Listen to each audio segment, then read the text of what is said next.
اگلی سورت جس کے اندر آیات جہاد ہیں وہ ہے سورہ محمد، اور یہ سورہ محمد کا دوسرا نام سورۃ القتال ہے.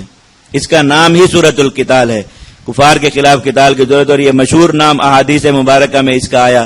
اس کے یہی دو نام مشہور ہیں. سورہ محمد اس کو اس لیے کہا جاتا ہے کہ اس میں نبی کریم صلی اللہ علیہ وسلم کا نام مبارک آیا، اور سورۃ القتال اس لیے کہا جاتا ہے کہ کفار کے خلاف شدید قتال کرتے رہنے کا اللہ نے حکم فرمایا، اور اس کی حد بتائی کہ کفار کے خلاف شدید قتال جس میں اسخان ہو اس کا حکم دیا.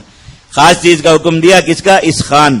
ادخان عربی میں کہتے ہیں کسی چیز کو، یہ جو مطلب کوئی مائع چیز ہو زمین پر اس طرح بہانا کہ اپنے زور سے چلنے لگے. آپ دیکھیں تھوڑا سا پانی زمین پر ٹپکائیں، وہ وہیں پر جہاں گرے گا ٹھہر جائے گا، چلے گا نہیں. آپ زیادہ پانی زمین پر بہا دیں، مثلا بالٹی ہے یا ٹب کا جو ہے اس کو الٹ دیں، یا پھر اس سے زیادہ بڑا، تو وہ دوڑتا ہے زمین پر. اس کو اسخان کہتے ہیں. اللہ تعالیٰ نے فرمایا کہ کافروں کا اس طرح خون بہاؤ، خود حکم فرمائے حتی اذا اثخنتموہم، اتنا خون بہاؤ کہ گویا زمین پر چلنے لگے، جسے اردو محاورے میں کیا کہتے ہیں؟ خون کی ندیاں بہا دینا.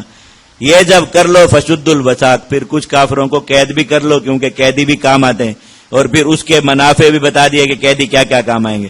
اور فرمایا یہ کام کس وقت تک کرتے رہو؟ حتی تضع الحرب اوزارہا، یہاں تک کہ لڑائی اپنے ہتھیار رکھ دے، یعنی کافر لڑائی کے ہتھیار زمین پر رکھ کر عاجز ہو جائیں کہ ہم مسلمانوں سے نہیں لڑ سکتے، اس وقت تک خون کی ندیاں بہاتے رہو. اللہ رب العزت نے یہ حکم فرمایا، کسی کو اچھا لگے یا برا لگے.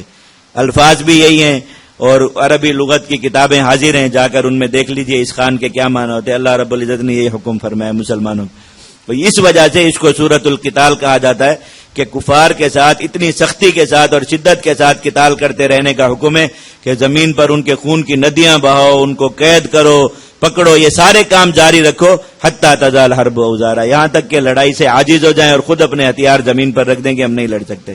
بنیادی جو ابتدائی موضوع ہے وہ یہی ہے. اللہ رب العزت نے پھر آگے شہداء کی فضیلت بیان فرمائی کہ اس لڑائی میں جب تم خون کی ندیاں بہاؤ گے، لازمی بات ہے کافر تمہارے بھی لوگوں کو ماریں گے، تو ان کے لیے اللہ رب العزت نے جنت کا وعدہ فرمایا، اور مزید ان کے لیے وعدے فرمائے. پھر جنت کا تعارف کہ اللہ تعالیٰ نے جو جنت کا وعدہ کیا وہ جنت ہے کیسی، وہ مسلمانوں کو بتایا. سورت کا جو آخر کے قریب کا حصہ ہے منافقین کی احوال اور ان کی باتوں پر مشتمل ہے، اور اس میں وہ آیت پھر آئی جو سورۃ النساء میں تھی کہ اللہ تعالیٰ نے ان منافقین جو کفار کی معاونت کریں، منافقین میں وہ طبقہ جو کفار کی معاونت کرے، یہ سب سے برے منافق ہوتے ہیں. ان کے اندر طبقات ہیں، درجات ہیں. کوئی ایک نفاق وہ ہے جو دین کے اعمال سے روگردانی کے، عبادات نہیں کر سکتے، اللہ کے احکام کو پورا نہیں کر سکتے، یہ بھی نفاق ہے. ایک نفاق وہ ہے کہ ایمان کی جو چیزیں، وہ کفر کی باتیں اس سے کچھ اچھی لگتی ہو انسان کو، ان کی طرف زیادہ رغبت ہوتی ہے، یہ نفاق کا ایک درجہ ہے. نفاق کا سب سے برا درجہ کفار کے ساتھ ولایت ہے، جس سے بار بار منع کیا جا رہا ہے کہ کافروں کے ساتھ، کافروں کا معاون بننا مسلمانوں کے خلاف، یہ نفاق کا سب سے برا درجہ ہے. اسی نفاق پر وہ سزا ہے کہ فرشتے مارتے وقت روح قبض کرتے ہیں، اور اسی نفاق کے حاملین کے لیے وہ عذاب ہے کہ جہنم کے سب سے نچلے طبقے میں انہیں رکھا جائے گا. یہ نفاق کی سب سے بری صورت ہے. اس پر وہ آیات دوبارہ یہاں پر آئی جو سورۃ النساء میں تھی کہ فرشتے ایسے لوگوں کو مارتے وقت ان کی روح بہت شدت سے قبض کرتے ہیں.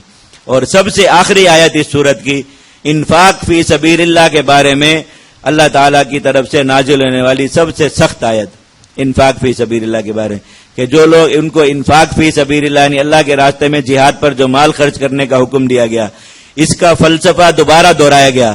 اصل بتایا تھا سورۃ البقرہ میں، وہاں دوبارہ یہاں پر ذرا سخت الفاظ میں دہرایا گیا، اور اللہ رب العزت نے وعید دی کہ جو اللہ کے اس حکم سے بخل کرے گا وہ در حقیقت اپنا نقصان کر رہا ہے، اور وہ اس کا نقصان کی سمجھایا گیا کہ وہ کس طریقے سے اپنا نقصان کر رہا ہے. تو آخری آیت اس کی، تو اس سورت کا پہلا حصہ قتال اور آخری حصہ انفاق کے بیان پر مشتمل ہے، اور درمیان میں تذکرہ ہے قتال اور انفاق کرنے والوں کے لیے جنت کا، اور قتال اور انفاق سے روگردانی کرنے والوں کے لیے اللہ رب العزت کے عذاب اور ناراضگی کا، جنہیں منافقین کہا جاتا ہے.